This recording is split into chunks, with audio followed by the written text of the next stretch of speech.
This episode is brought to you by Shell. College football is best enjoyed at home. You know, the home that has no rooms because it's a stadium of 70,000 screaming fans. But wherever you are, ESPN and Shell can take your fandom further with savings up to 15 cents per gallon for fuel rewards members at Shell.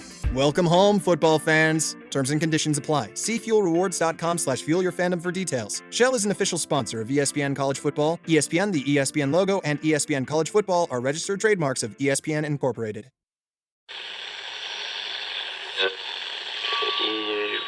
Empire.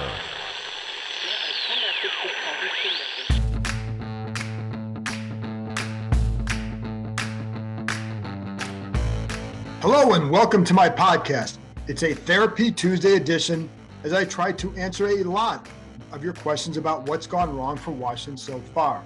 One thing I won't do is just destroy everyone here after only 5 games. One lesson I've learned covering the NFL for so long is that you never know when a season can turn good or bad. But I also don't want to paint a false picture for you either. It hasn't been pretty on D, and that's a major cause for concern. But yes, there are still good building blocks in that organization. So that's what the confounding part here is. Before I get started, one note on the Jon Gruden resignation stemming from emails sent to Bruce Allen when he was the president here. Like everyone else, I wonder why only those were released. The NFL told me they will not be releasing any emails. They deny being the source of the ones that did come out. They also won't be reopening the investigation in the Washington football team. All these emails were part of that investigation. They flagged the Gruden emails. The investigation and the findings the findings weren't released. They were communicated. They weren't released. But that ended in July. So don't hold your breath on anything changing here. I know the NFLPA wants the NFL to release more. They don't have to, and whatever smoking gun you hope exists in there, again, the NFL told me that the Gruden ones were the ones they flagged. I don't have any answers to what might be in there, and I know the media won't be able to pressure the NFL into changing their mind about releasing them. So you read a lot of stories about how they should. I'd like to see them released as well because I'm curious like many. I'm still curious about the findings of that investigation too. I'm a reporter. Of course I'm curious. I also know that owner Dan Snyder doesn't use email. It was written about, it was an interview with Chick Hernandez. He told them that 7 years ago, and it remains true today. He communicates via text.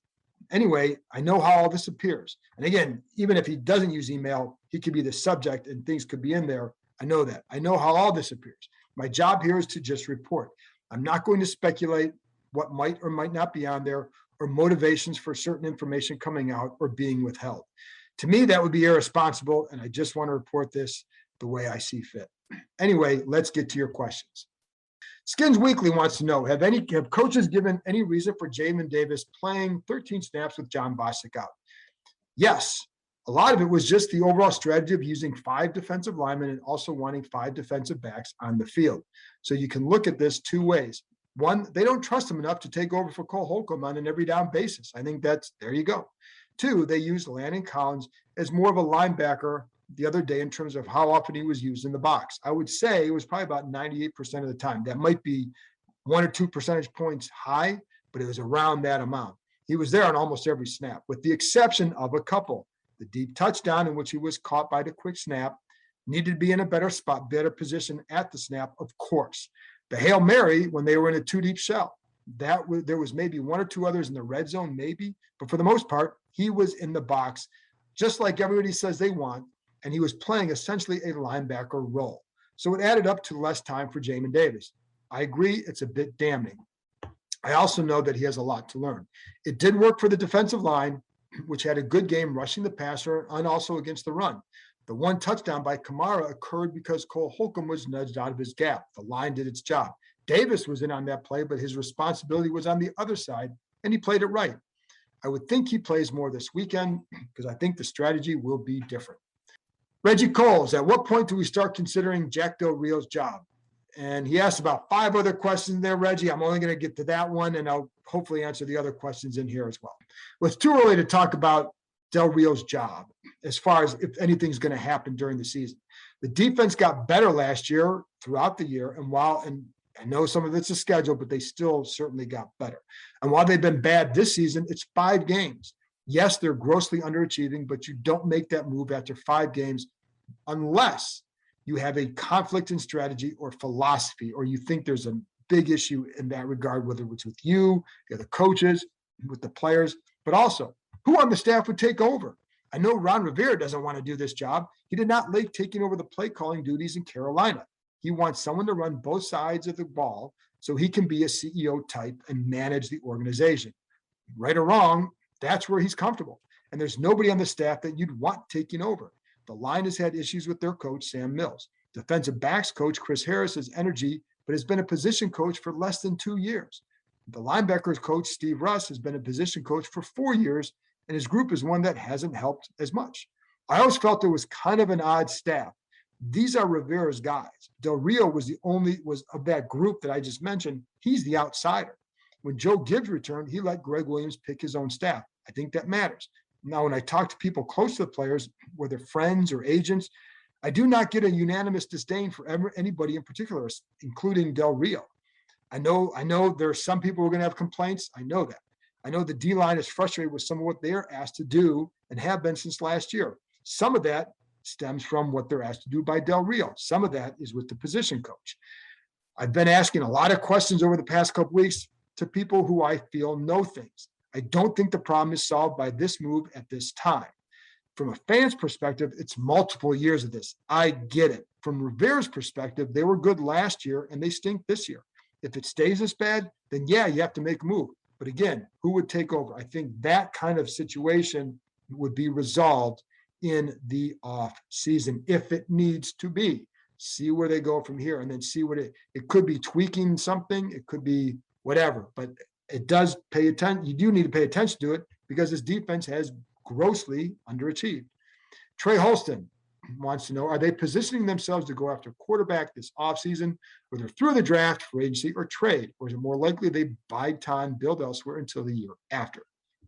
I know last spring the feeling was that they could wait a year or two and attack when the opportunity was right, when they felt the roster was in really good shape. They also felt they could get through the season with the 3 quarterbacks they had on the roster, perhaps winning 9 or 10 games. I think 10 was the optimum or the high level mark. I foolishly went there. That included Fitzpatrick starting almost every game, of course, instead of just half of one game through 5 games. Now, I do think they'll be aggressive because it's obvious they need a long-term solution here.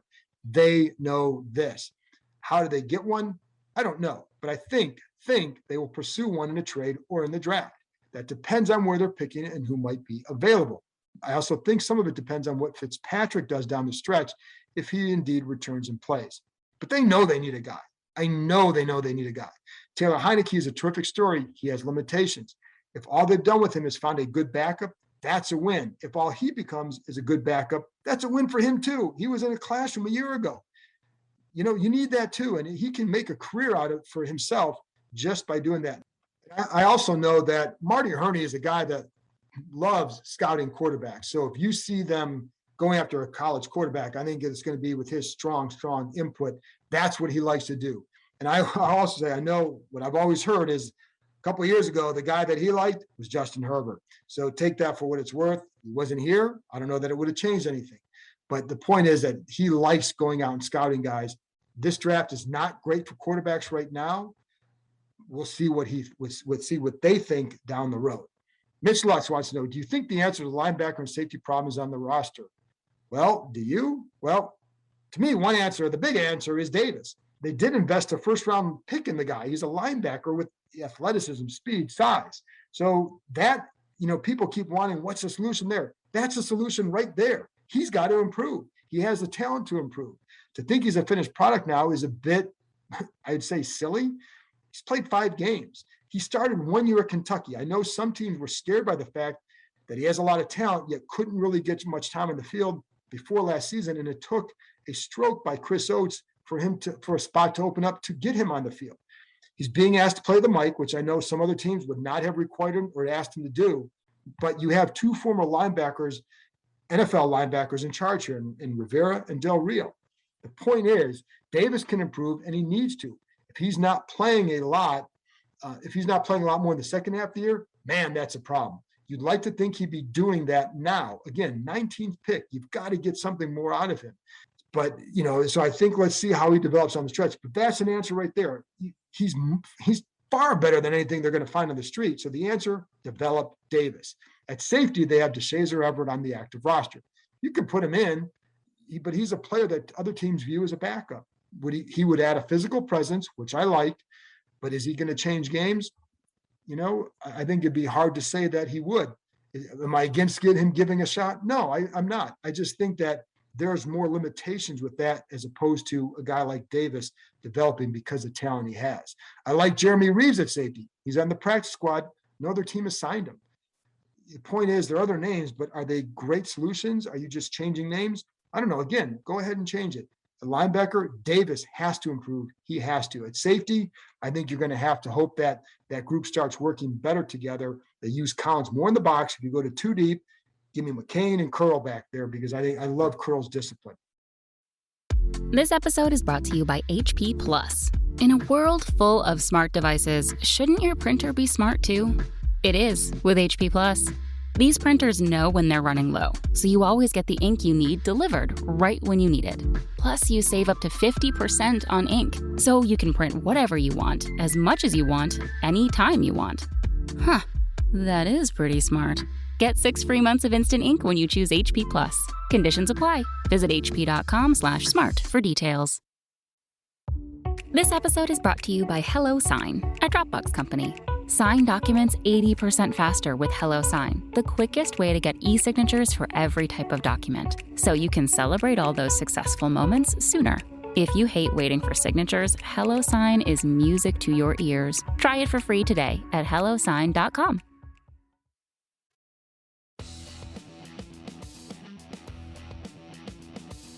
Anyway, Keith Foster wants to know, what is keeping them from dropping Collins down to linebacker?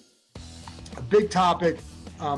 Anyway, last week, that's pretty much what he did outside of a couple plays. So he and Cam Curl were in the box a lot. Again, almost every snap. They could match up with Alvin Kamara and the tight ends that way. I could see him playing him more in the box. I think that's where we all know that's where he's best. I know there was talk about moving him talk about him in linebacker in the offseason, and I know that was a discussion they had. The pitch has always been, we'll call you safety, but you're going to give you a linebacker responsibilities. I think that's kind of what's been happening at times when they go to those 3 safety sets. One of them is a linebacker. If you have five linemen and 1 linebacker, there's someone else in a linebacker spot. That's just the way it is. So he's already kind of doing that to a degree. But again, I'm with you. If they start playing a lot of 2 deep safeties and he's always back there, I think that's not where you want him. That's not where he's best. I understand that. We all understand that. All right, Kevin wants to know, by now the coaches certainly know the defense is a liability. Why not change the play calling on offense to better protect the defense, running the ball far more, eliminate turnovers, focus on time of possession? Kevin, you're singing my tune. I'm not a big always you have to run the ball more guy. That's Chris Russell. It's not me. I think with offense, you do what you do best and you go with it. If it's running a lot, balance in the NFL is not 50-50 pass run. It's what kind of passes are you calling? What kind of runs are you calling? If you're only calling a couple styles of run and a couple styles of throws, that's not balance. Anyways, but I felt the same way after the Bills game that you got to give Antonio Gibson the ball more. You got to remove the pressure off from Taylor Heinicke. I think Heinicke throws can have some nice games, but I think asking him to throw a lot, you're flirting with a lot more turnovers. Washington, their offense lacks an identity, perhaps because they're inconsistent with the run game, but I don't think they need to be. And I can almost guarantee that the offensive line is going to agree with what I'm saying here. They always want to run the ball more, and I do think they get frustrated when they don't. Maybe they don't want to lean on Antonio Gibson so much because of his shin. But yeah, the goal needs to be to reduce turnovers, give the D more help by possessing the ball. Now, you can possess the ball with the pass game as well. But also, if you possess the ball and you don't score, irrelevant. Because as we saw with this defense, teams can score like that. So it depends on what you're throwing, though, as well. Expecting Heinicke to suddenly become less careful with the ball, it's not going to happen, so don't expect it to. Generational fan wants to know, do you think the coaching and front office understand they're not a competing team yet, and last year was more about other teams' injuries and how good they were? Good question, or not how good they were. That's a good question. I do think they view themselves as being a year or two away from legitimately contending for what they really want, which is the ultimate trophy, the Super Bowl. That much I can say with comfort. And I know they entered this season wanting to be much better at the end of the year than the beginning. Every team wants that. But I think they knew it would be a tougher start with the schedule, with some new parts on D and a new quarterback, and they knew it was going to be tougher because of the schedule. I know that too. And it was mentioned at times, not enough people heard it or wrote it. And I know I mentioned it quite a bit to you guys and ESPN that schedule is going to make it harder. I did not anticipate this kind of cratering by the D. They knew it would be tougher start with the schedule and some new parts, et cetera. But no way did they anticipate this start, neither did I. And I know they viewed that Tampa Bay game last year in the playoffs as a sign they were headed in the right direction because of how close the game was compared to other teams the Bucs beat. A little bit surprised at how often I heard that, to be honest, but they saw the D as one that could really be good because look at the young players they have. Why wouldn't they think that? And look at who they added, a good corner, William Jackson. Why wouldn't you think that? They drafted a first-round linebacker. So the parts were there. So I think they understood where they were at in their development, that this was still a building process. But I definitely think they thought the defense would be much better. Paul Barkley, why is the defense not playing two high safeties and keeping things in front? Buffalo had great success last night with it, meaning against the Chiefs on Sunday night. This seems to be an issue with giving up big plays, et cetera. Okay, hey, Paul. All right, I'm going to give you one stat before I get into this, but according to ESPN Stats and Info, Washington's played a cover 2 27 times. They're allowing 11 yards per pass attempt. That's second worst in the league. By comparison, New England has the fewest snaps in cover 2 at 11. The Saints are second. The Saints have an excellent D, so it's not about cover 2, cover 1. What the Saints have, though, are really, really good corners who make it work. Anyway, they played that and they've given up some plays off it. Sunday, I like the strategy, and here's why. They went to man coverage against a team whose receivers they felt they could cover one-on-one. I agree with that. They can't do this every week and allow, because you just can't. And we'll see Sunday. They went for it Sunday, but I'll get to that in a minute. They'd be a disaster. But it allowed them to go with 5 D linemen, 32 of the 55 snaps. Pass rush was good because of it. Jameis Winston was sacked 7 times the first 4 games, twice on Sunday while pressured in some hurried or bad throws. Matt Ioannidis had a great day rushing the passer. I thought Chase Young was really good. He's starting to rush the way they hoped. With the exception of one run, they controlled Alvin Kamara on the ground. Of course, as you know, that run counts. It counted as 7 points. It was a touchdown. So that matters quite a bit. On the Hail Mary, 2 deep safeties. It wasn't about where they were lined at the snap. It was about how they failed to adjust when it became clear it was a Hail Mary. Yeah, you could have had him back a bit deeper. I get that. But at a certain point, you knew it was a Hail Mary. The other long TD wasn't on them being in a single high. It was because the player who was supposed to be there wasn't ready at the snap. If they had been, the play doesn't occur. I'm not making excuses for them. It's just what I see when I rewatch. Now, against Kansas City, I'd expect more 2 deep looks. It's a game-by-game thing, I think, with this. The Chiefs can kill you with big plays consistently, so playing single high man or even cover 3 going to be disastrous for them. They go to 2 deep, again, to me, McCain and Cam Curl. Landon Collins in the box. Landon's more undisciplined deep. I'd be concerned with him being overly aggressive. Get him in the box. All right, last one. Patrick Gallagher wants to know, do you feel this season is wasted because they're not developing a young quarterback? Well, it's certainly starting to feel that way right now, right? Yeah, but let's see how the second half of the year goes. But I get your point and your sentiment. This was supposed to be about building out the roster and plugging a quarterback in for 2022. If they have a strong second half of the year, then no, it's not wasted. But if they don't have a strong finish, then it makes me wonder what went wrong. There are bigger problems. What went wrong in terms of player evaluation, coaching, scheme, whatever. It all has to be under the microscope at that point. That would represent a major issue. And you will be in a better spot to draft a quarterback. But as of now, it's not exactly a great class. Again, Marty Herney's out there scouting all this stuff. I don't know what they think of these quarterbacks at this point. I know what the perception is at this point. So would they opt to hold off again and take another position? I can't imagine they go another year without addressing quarterback. They know they need one. The ideal situation to me is to get someone on a rookie contract so they can keep that defensive line together. But the best answer might come via trade. If they go, say, 5-12, then they're further away than we thought entering the season, and they're going to need to do something to get fans back. I do think the talent on D is much better than what they've shown this far. Someone else asked me if they should have hope. Again, I think there's some good young talent on this team. That hasn't changed. That D line is still really good and can be very good.